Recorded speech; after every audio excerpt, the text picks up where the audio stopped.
Welcome back to the Mainstream. John, the events of the last couple of days, my first thought was I don't recognise Australia anymore, the country that I grew up in. And I think that's now been the case for a number of years, that our country's become increasingly unrecognisable, and the massacre at Bondi, I think, has confirmed, what we've been feeling for a long time, which is that Australia has become a very, very different country.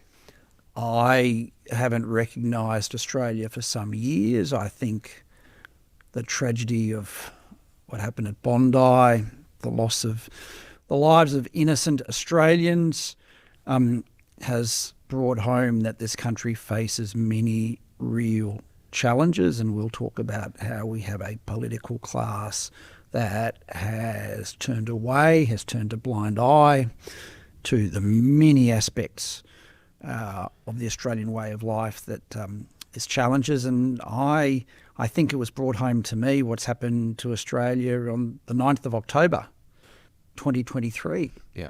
The shots that went around the world of people celebrating the murder of Jews in Israel, and then the uniquely Australian perspective of the arrest of a man carrying an Israeli flag by the New South Wales police, when the police said he was arrested for his own safety.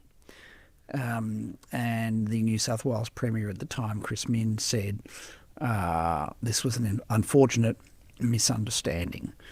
So I think the terrible events of the last few days are brought into sharp focus that this hasn't been the place we've grown up in for some years. Yeah, and you mentioned the Sydney Opera House, and obviously this happened at Bondi, and these locations are chosen for a reason, which is that they are iconic, identifiable locations. Bondi Beach is not just a random beach, it is a national symbol and an international symbol of the Australian way of life. I mean, it doesn't get more Australian than Bondi Beach, which represents egalitarianism of people of different races and cultures mingling at the beach, where we have, some people say Manly was the first, other people say Bondi was the first life-saving club set up in the world, which was based around self-sacrifice, of volunteering, of people coming together to stop people dying and drowning in the ocean. It represents everything about the Australian way of life. To me, there's almost no more Australian location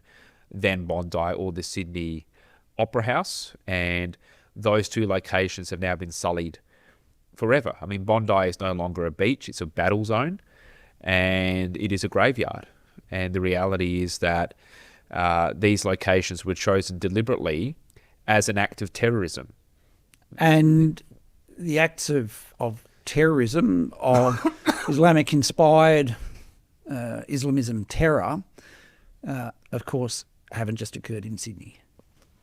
Here in Melbourne, over the years, there have been acts of terrorism too, and they go back some years. Every Australian remembers the tragedy of the Lindt siege. This is a pattern, and it continues, and sadly what happened on the weekend was but the latest and most tragic event. Yep.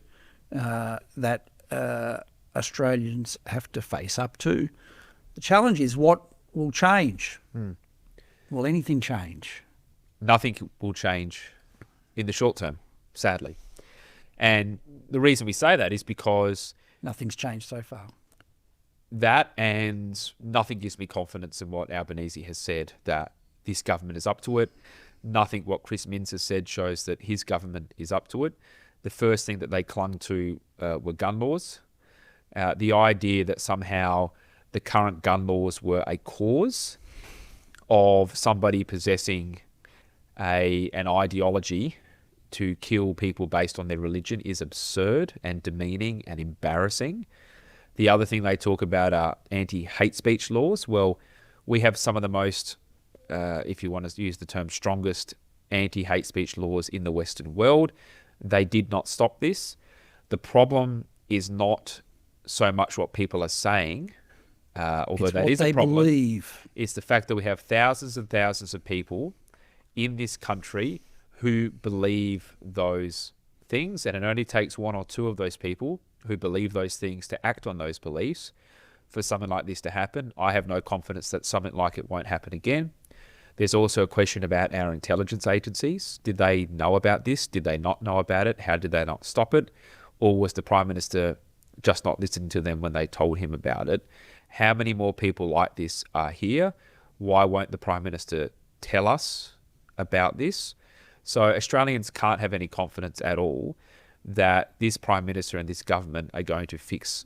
And this is not just an anti-Semitism problem. It is most obviously acutely felt by Jewish Australians, but this is an Australia problem. The attack at Bondi was an attack on all Australians, and to say it was only an attack on Jewish people, though that obviously was the focal point, is to diminish the significance of what this means to our entire country. I mean, how can Australia go on the way that we've been going on when we have people in our midst that think that this is acceptable and that believe these things? And there's a number of aspects to draw upon from what you've said. If we start with the Prime Minister, work down, history will not judge Anthony Albanese kindly. A permissive attitude to anti-Semitism, an attitude that has allowed Israel to be demonised, and then as a consequence Jews to be demonised and attacked. The idea that a number of evil people might engage in something like this is one thing.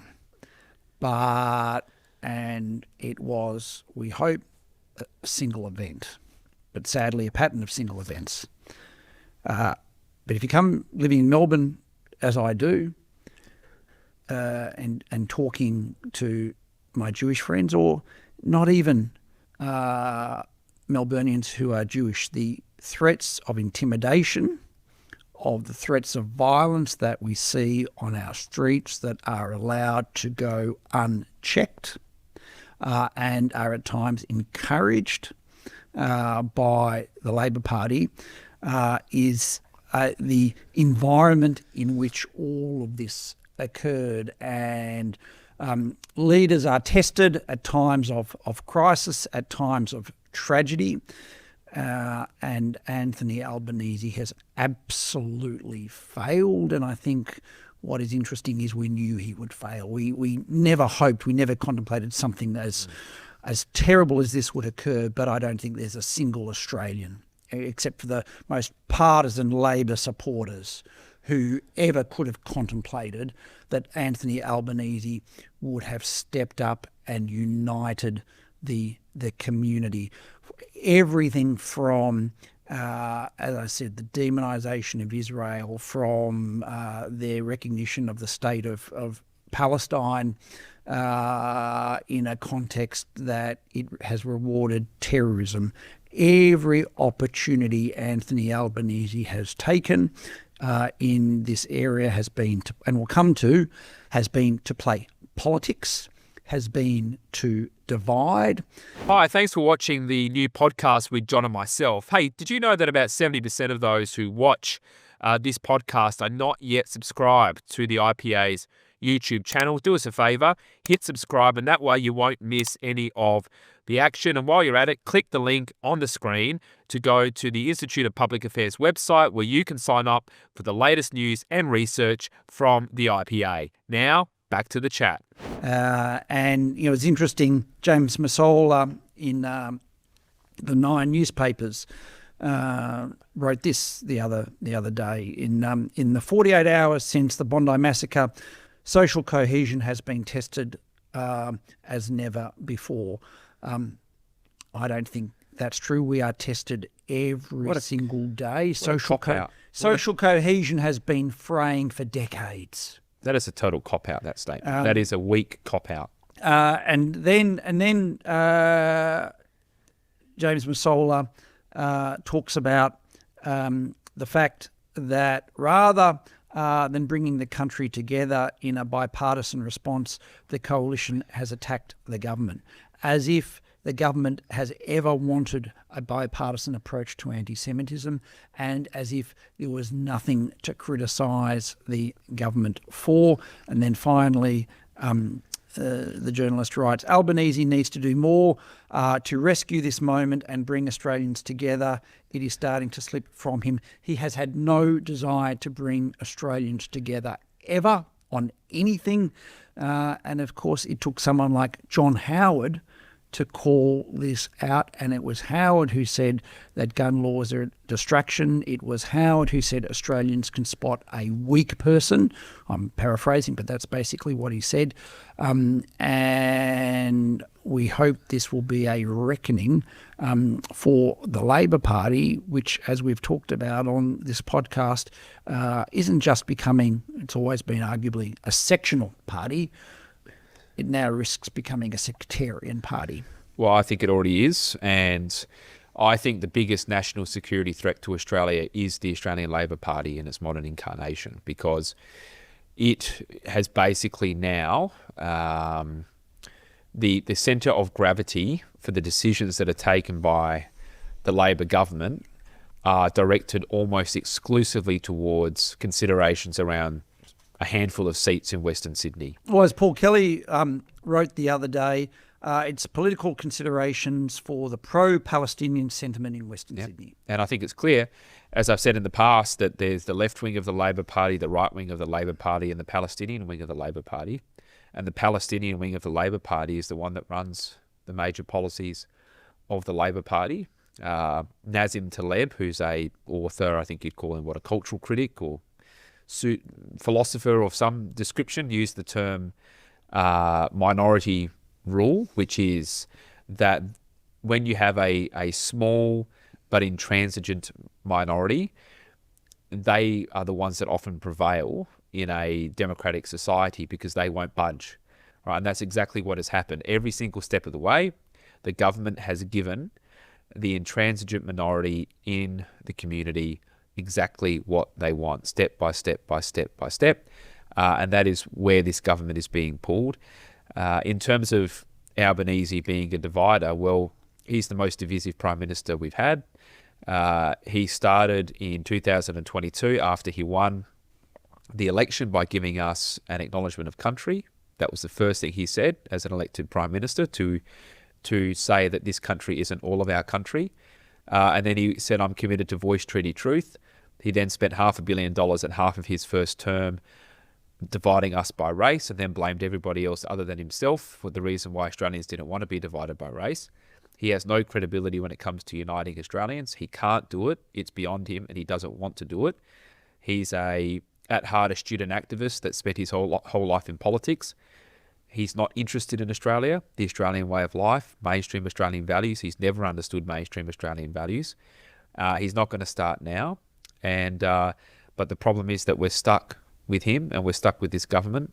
And that's why nothing is going to change, at least over the next short period of time. Absent a community reaction, a cultural reaction, a political reaction that I hope comes,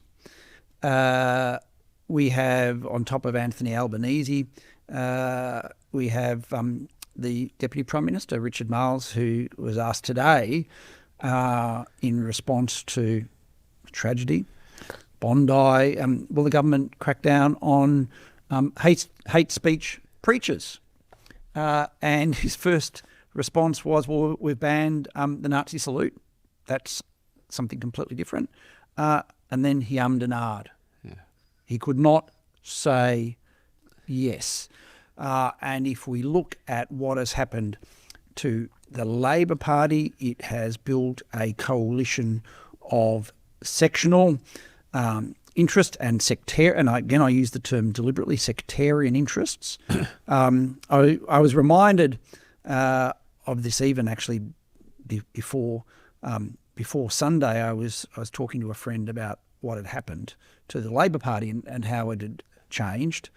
And I made a reference to something this friend wasn't aware of. It was In 2013, and this is on the public record, Paul Howes, who at the time was the Australian Workers' Union, and I know Paul a little bit. Paul spoke at an IPA function on freedom of speech following the persecution, and I use that term advisedly, of Andrew Bolt under Section 18C. And Paul found out about our event and he asked to speak, and he said, it's not because I necessarily agree with Andrew Bolt on a lot of things that he says. I disagree with him on many things. I agree with him on a few things. But he said it is so important that we speak for Australians and that freedom of speech is very important. So, Paul spoke and gave a wonderful presentation. And then in 2013, this is a piece from the Australian Jewish News. He put up his hand for Labor pre-selection for the Senate. I'll just read out the first couple of parts. This is on the public record, Australian Jewish News, 4th of October, 2013. So what's that, 12 years ago? Union boss announced... More than 12.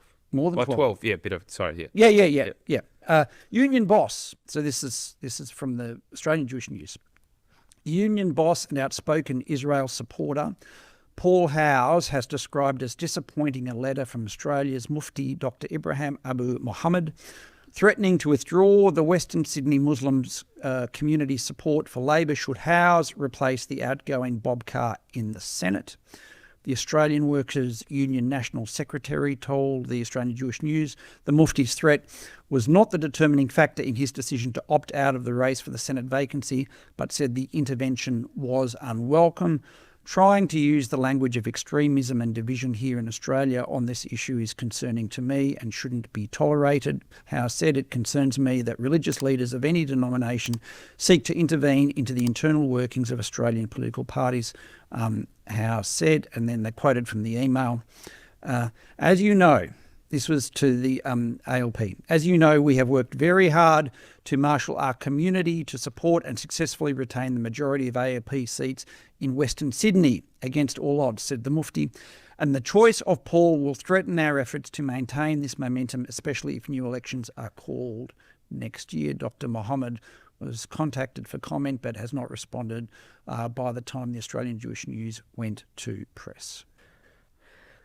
So the Labor Party has been overtaken by sectarian considerations for a long time. And it started to happen more than a decade ago. Probably more than that then. And so what does that say about the Labor Party? I mean, is that fixable?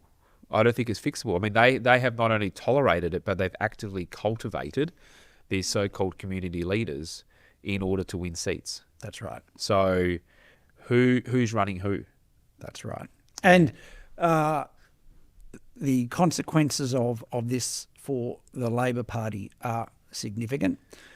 But as a political party, the Labor Party will only be impacted through the political process. And of course, as we've talked about on the podcast often, there are still too many in the Liberal Party, on the conservative side of politics, who say we can only talk about economics. Well, can we now talk about our culture?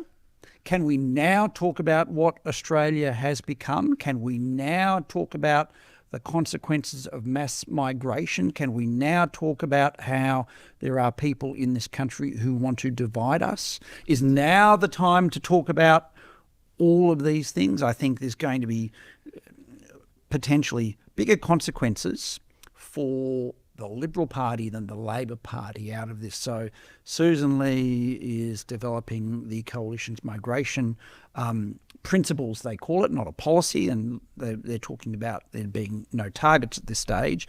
And there's already been discussion about how there'll be some sort of cultural test. Well, the Liberals are now going to have to think about what that actually means, because Australians will be looking for leadership from the alternative government. And significantly, there's something else the Liberals have to understand, and again, Paul Kelly referenced this, which is Peter Dutton, for all of his faults, did take a principled stand on anti-Semitism. He didn't defend freedom of speech, but he did defend the right of all Australians to live in this country without fear. That had zero impact at the election. So the Liberal Party is going to have to understand that at the moment, for all the shock, for the feelings of very great sadness of what has happened, none of this has been reflected as yet in the political process, and the political process is the only thing that will get the government to change its behaviour. Only politics will, sadly. Is a part of the reason that, as we were saying, part of the reason why it didn't have much electoral or political consequence is that it was framed very much around anti-Semitism, which is, again, the focal point, the tip of the spear when it comes to this. But it is related to a whole series of things that Australians have been concerned about for a very long time. And Dutton didn't say the words he needed to say to show Australians he got it, which is mass migration has failed, multiculturalism has divided us, and we're going to dramatically cut numbers, and we're not going to do multiculturalism anymore. We're only going to allow people into the country that share Australian values. That's the broader rubric. The anti-Semitism is the most insidious and disgraceful manifestation of over a decade of failure of Australia's mass migration program, underpinned by multiculturalism. And the multiculturalism that we have now is not the multiculturalism of Gough Whitlam's era. It is a multiculturalism that is promoted by people who deliberately want to dilute Australia's majority culture because they believe Australia is a bad country and a majority culture should not be preserved, let alone enhanced. And along with that is assimilation, expectations around assimilation, integration. All of those things are now something that we haven't been allowed to talk about, but something that Australians are keenly aware of. Absolutely. And let's identify what this majority culture is. It's not something that's necessarily religious or ethnic in background.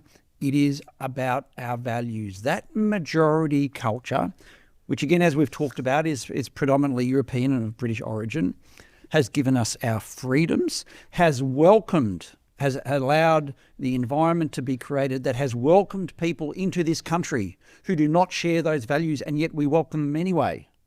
It has given Australians, up until recently, unprecedented freedoms, unprecedented prosperity. It has created an environment where no matter what our differences, we can all live together. But multiculturalism has been on its last legs anyway. I don't think you're going to be hearing much about... I mean, we still will, because that is what elites do. They catch up very late with public and popular sentiment. But multiculturalism encouraged a sense whereby you bring your grievances from overseas to be litigated in this country. And we have run a program of mass migration while saying you don't need to integrate. You don't need to assimilate. You don't need to regard people of different backgrounds and ethnicities and religions as similar to you as Australian. And I think, we have over the last 10 to 15 years, we've tended to dance around this issue of assimilation, integration, participation. Well, I think it's about time to call what is required what we called it 50 years ago at the time of successful migration program, which is assimilation. You become Australian, you assimilate into a community and its values. And I think one of the very, very great failures of multiculturalism was not just what we've seen on the streets of Australia now for some years, but the idea that we are telling young people there is no culture to belong to. There is no national community to belong to. Well, this is the issue. I mean, how can a new migrant be expected to integrate or assimilate when we ourselves, as a community of Australians, aren't even agreed on what it means to be an Australian? This is the fundamental problem. And if we can agree, then we will be told that our story is an entirely negative one. Yes. And we should apologise for it. And there's nothing good about it. Yeah. And if you go back to, I think it was 1949, which is Arthur Calwell, who I think was our first immigration minister, he had the term, it was either 49 or 47, he had the term New Australians. Yeah.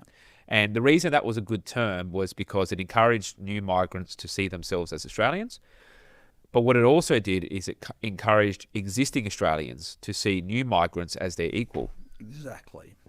And so you'll get the elites that are saying, oh, no, you can't call them new Australians because what you're doing is you're asking them to forget who they are. No, we're not doing that. Of course you can come, you can retain your cultural values and your religious values, but you are... within limits.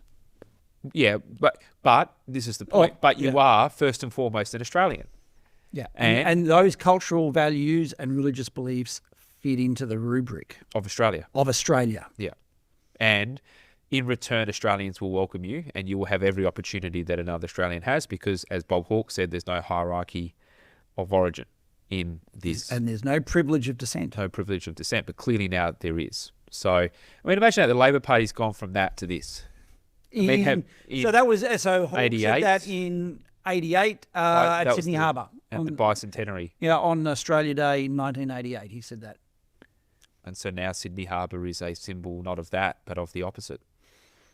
I was born in 88, so literally within my lifetime, the Labor Party has become inverted and our country has become inverted in one lifetime. And that's how quickly things can change in the absence of leadership. And it shows you how quickly something that's taken generations and centuries to build can be broken. And I think there's going to be consequences for our political system, potentially. And I think, as we've just discussed, I think the consequences on the centre-right are going to be greater than the consequences on the centre-left, because the centre-left and the Labor Party can't disentangle itself from, I'm going to mix my metaphors, from the wolf that they're holding by the ears. You have consequences for Australia's universities that have provided the intellectual and academic veneer for anti-Semitism. They have absolutely failed. And, now we've discovered that the Australian regulator of universities, TEXA, is investigating universities for anti-Semitism. But, of course, in the manner of this government, they won't tell us of what form that is and what universities they're investigating. I think the Australian public have absolutely seen through the higher education sector, leaving aside every other aspect of the failure of higher education. And there's going to be consequences for that as well. And there's going to be consequences for the media, who by and large in Australia, with a couple of exceptions, have accepted the elite narrative that multiculturalism is an unalloyed good, that there is nothing to celebrate in Australia, and that diversity is our strength. And that diversity is our strength. Can anyone seriously say that now? I mean, Albanese will at some point.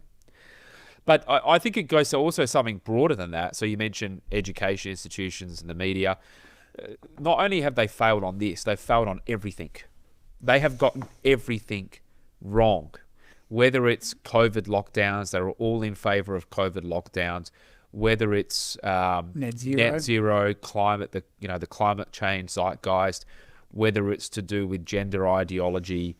Have our elite institutions gotten anything right over the last decade or 2 decades? I mean, they are completely broken and corrupted, and it's no wonder young people are rebelling against them, because, even when I finished uni something like 15 years ago, I had a great, not perfect, but a great education.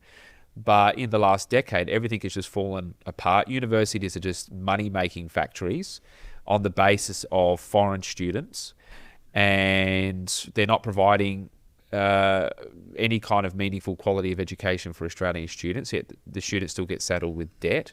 They don't have any other pathway to getting ahead or getting a job. And a lot of young Australians don't see a future in this country for them because they don't have a stake in it.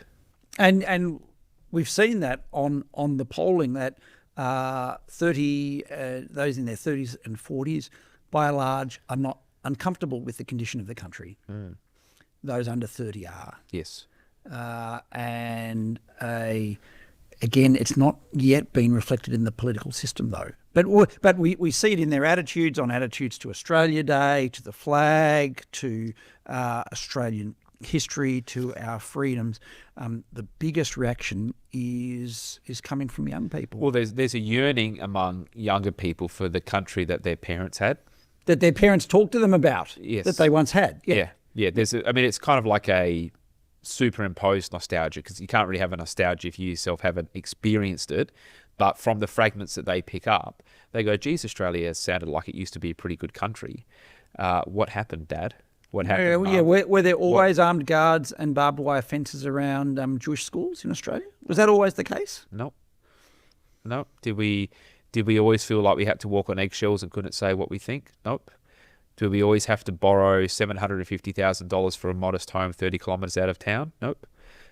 Did we always live in a country where my vote didn't matter because it won't change the direction of the country? No. Australia wasn't always like that, but it is now, and that's the country they've experienced. And it's not a country that they necessarily they like the values of the country, but they don't see those in values abstract. Yeah, they don't reflected in the political system. And then, of course, when, as IPA polling has showed, majority of young Australians don't want to fight for Australia, you can understand it almost.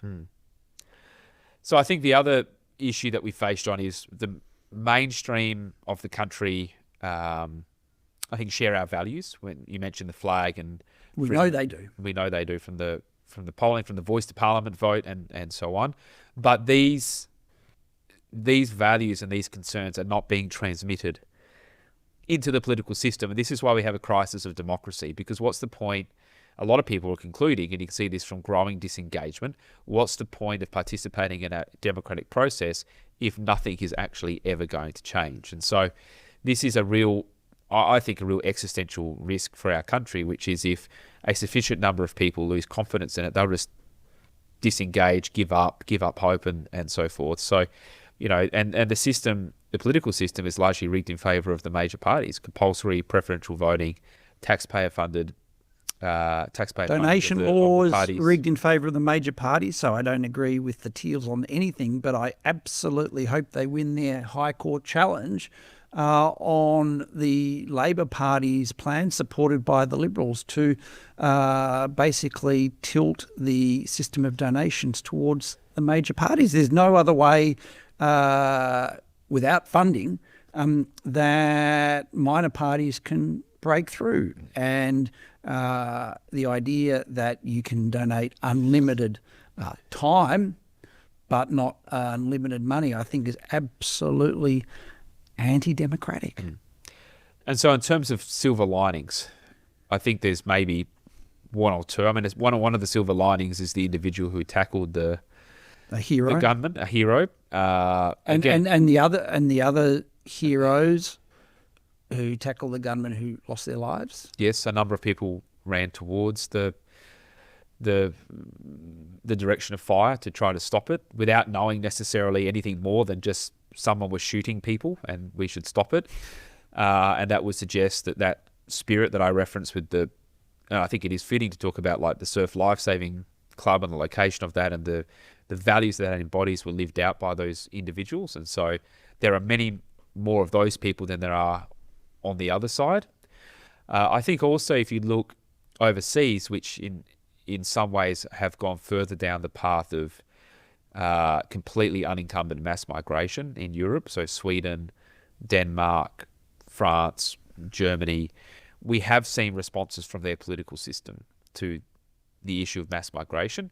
I think it has taken too long, and I'm not sure whether elements of it can be fixed, at least for a generation, but we have seen changes in those countries. This is such a significant, event that it can't be swept under the carpet. I mean, you can sweep speech under the carpet. You can say, oh, that's just somebody who doesn't represent the community, or we're going to deal with this through hate speech laws. But when there are 15 people that are murdered, that cannot be hidden anymore. So I guess for me, one of the perhaps silver linings is that this will serve as a wake-up call to Australians and our political leaders that we need to change. And we see how fragile our freedoms are, and we talk about the fragility of our freedoms, but freedom sort of connotes a special concept, almost a privilege. It's not a privilege to go to a park and light candles for Hanukkah. It's not. It's Australian. And we saw what happened. And we realise it affects every Australian. You know, that's the challenge. And I think one of the things that it's certainly anti-Semitism that sadly pervades so much of the left these days. But if there's one of the many changes that I hope develops from the tragedy is that anti-Semitism is about all of us. It's not just, well, it's only Jews. Yeah. It's every person. Everyone is stained by it. I don't believe in collective responsibility except on this occasion, that the expression of anti-Semitism stains everyone in the community in which that is expressed. And I think that's something the Labor Party hasn't understood, probably will never understand. And as we've talked about, there's political reasons why it won't, but for everyone beyond that, it has to be realised that it stains all of us. And this isn't about Jews, this is about Australians. Well, I think that's a pretty adept note to end the chat on today, and this will be our last chat of the year. I think it's somewhat deflating that it ends on this topic, but like I say, I think that there are some silver linings from it, but the challenge ahead for our country is monumental.